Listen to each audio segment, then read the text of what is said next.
Alright, so I watched an anime movie, and if I'm coming on here to talk about anime, it was not a normal movie, okay? There was something about this movie. Now, I gotta talk about it, I gotta get it off my shoulders, and that movie was Suzume no Tojimari. So, man, it's by the same creator as Kimi no Na or Your Name. I'm sure a lot of you guys have seen that movie. I remember I saw that movie on a flight back to Japan the first time I went back to America for Christmas before the pandemic, and it made me cry. I remember I really enjoyed that movie, had me crying. Yeah, I like that movie a lot. But this one just took it to another level. I did not feel the urge to come on here and talk about Kimi no Na. I thought, yeah, okay, that was a moving love story. It was beautifully done. I enjoyed it, but I went on with my life. It didn't really impact me the way this movie did. And so, I'm here to talk about it. Oh man, I gotta talk about it. This is gonna be a worldwide success, amazing movie. It has that unique Japanese charm that kind of mystifies audiences all over the world, just like Naruto did. Actually, very similar to Naruto in some ways, which, if you know me, you're thinking, hold on, that's not a good thing. But listen, it basically does the final battle scene of the Naruto series better than Naruto, and it wraps everything up nicely in like 10 minutes, okay? You don't need to sit through that whole franchise, but I'm not here to rag on Naruto. I'm here to talk about this fantastic movie with as little spoilers as possible, okay? I'm not going to spoil the movie. I'm not going to spoil anything. I'm not going to say things too specific. I'm just going to talk about how I feel, how the movie felt, how the movie made me feel, and what I'm going to do about it right now. So I have some notes I wrote down here just to collect my thoughts about the movie, because as you can see, I'm off the rails. I'm going out of control, and that's to be expected. That's kind of normal, because I'm just an emotionally unstable person. I see a movie like this, it's going to launch me straight into the stratosphere, and I'm flying, and I'm floating, and you know what? I need to make a video to pull me down and put me in the chair, put me in the seat. Oh, there you go. And whoa. Woo! Here we are, we're landing. Let's talk about the movie. So, first note I have here is Ghibli-esque in the way it captures tiny details and accentuates them, makes it feel better than real life. It looks better than real life, whether it's like riding a creaky old bicycle up a hill in the countryside, the way it moves, the way it sounds, it's so charming and it just feels so good and heartwarming, and you don't even know why, right? But you connect to it. There's just something about it where it takes these small details and it puts the life in them. It puts the life in them. And in that way, I really think that this guy's movies, forgive me, the name, I don't got his name off the top of my head, but the guy's great, the director, he's a genius, he's the next Miyazaki. I said it here, you heard it here first, the next Miyazaki. I really feel like this guy's movies are the successor to Ghibli, because he captures that. That's one thing that was very special about Ghibli, how the movies felt alive. The movies really had the life in them, and the life lays in the tiny details. As they say, so does the devil.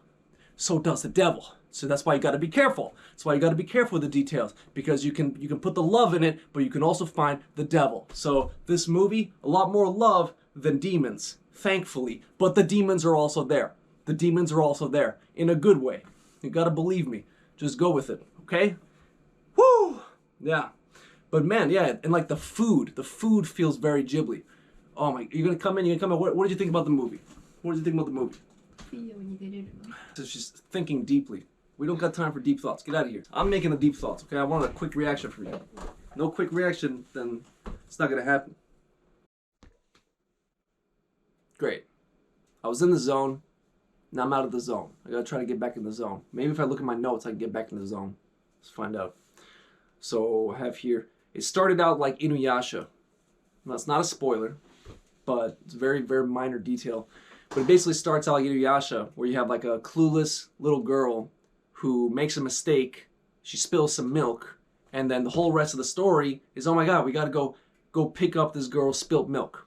And if you know me, and some of you do, from like 10 years ago, you know that I made a review about Inuyasha where I said, I don't enjoy that kind of story. I don't enjoy that kind of story because the entire thing feels pointless. It feels pointless because this dumb girl created the whole mess to begin with, and now we're just going on this whole adventure because of this girl. And you know what? If she didn't mess up to begin with, then we wouldn't have to deal with these demons. Okay? However, this movie does a great job at that, where it almost feels like they've paused time and we're focusing on one moment and we're looking at that one moment completely and we're going inside and outside that moment. And even though we don't necessarily go very far, even if it kind of feels like nothing happened, you don't mind, because actually everything happened. Everything happened and nothing happened at the same time. Like the Buddha, like Buddhism, like Wa, like Nirvana. It's deep. I'm telling you guys, this is deep. This is crazy. This movie is crazy. Everything connects. Everything is encapsulated. It's like you saw life itself flash before your eyes. No, not your life, like before you die, but like life. Like, what is life? And I know that sounds kind of cheesy. That sounds kind of corny. Like, oh, you know, yeah, oh, life. But it really does. It really does feel like it captures everything, because it has these huge, large-scale, massive moments that are balanced by those tiny details. So it's got the big, huge, exciting action, high-stakes situations, but then that's always decorated with perfectly timed comedic relief that just has you laughing immediately after you were just crying. You were just crying and you're already laughing. So it reminds you to kind of find that happiness in any situation, in sad times. And it reminds you that bad things will happen, and there will be disasters, and there will be tragedy, but you have to just keep moving on. And it shows you the beauty of ordinary, everyday situations. And when you come out of that movie, you appreciate, or you want to appreciate more, your everyday life, because it is something special and worthwhile. That's what this movie does. That's what this movie does. This movie is nuts. This movie is nuts. This movie's absolutely nuts. This movie's crazy. What else I wrote down here in my notes? It's extremely charming, very cute, really funny, and has a great music selection. And during the music selection, you can actually see the dude's iPhone, and you can see his like Spotify playlist, and you can actually see the name of the song. So you bet I read the name of that song, and I'm about to look that up right now after I finish this video. I'm going to go listen to that song that he was listening to when he was driving that car. And that car was funny too. Everything about the movie was funny, man. There's just so much comedy. It was just so funny. It was so funny, at the same time, so emotional, sad, happy, all at the same time. That's the brilliance of it. How it just intertwines and mixes every emotion, and it has some really dark moments. It has one particular super dark moment, really dark moment. And it doesn't dismiss the darkness. It acknowledges that we all have that darkness, and there will always be darkness. And that's the flip side of the coin to happiness. And it's always going to be there, but that's okay. And you got to appreciate that, and you got to take that and take it in stride and go with it and go through it and laugh and love. Movie's so good. I'm telling you, this movie's insane. This movie's insane. So that's pretty much... Okay, one more thing about the movie. I already said the biggest stuff about the movie, but it's super modern and realistic feeling. Like, it feels like it could happen right now. It could be happening right now under our noses.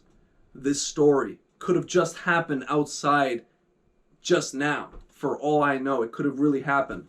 And part of that is the main characters, they're using smartphones, they've got Google Maps out, they're texting each other with Line Messenger, which is the messaging application we use in Japan. So everything kind of feels like, if I was in this situation, that's how I would be acting.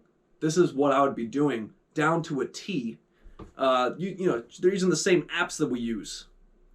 And you might think that kind of detracts from the story. You don't really want to have smartphones in a movie because we already have smartphones in our lives and they distract us from our lives. So putting smartphones on the screen is just something, you know, distracting the characters, distracting, you know, but it doesn't. Somehow it doesn't distract from it at all, and it actually adds to the movie because it adds to the realism.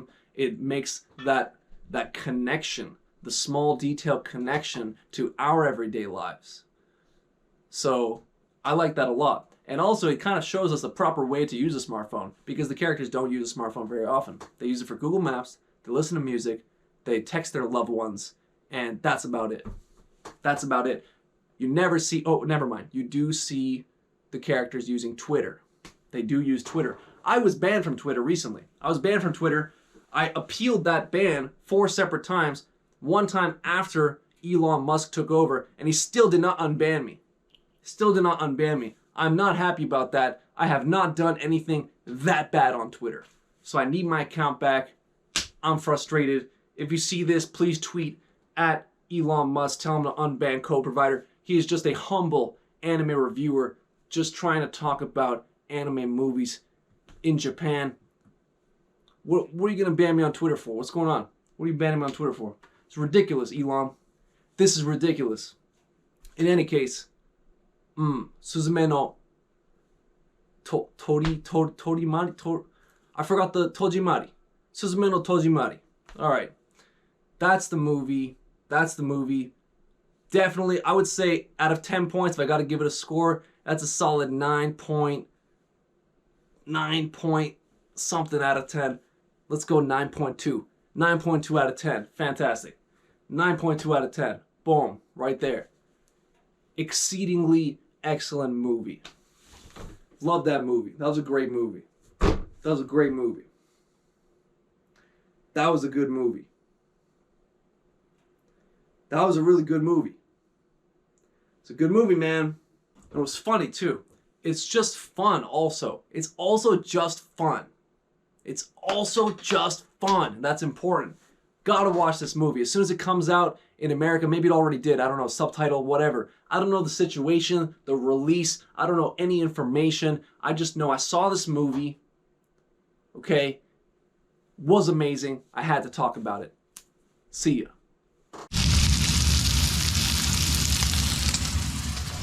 Alright, you've had some time to think about it. 考えたよ。 What do you think about the movie? It was good that I was not born as a cat, but as a human.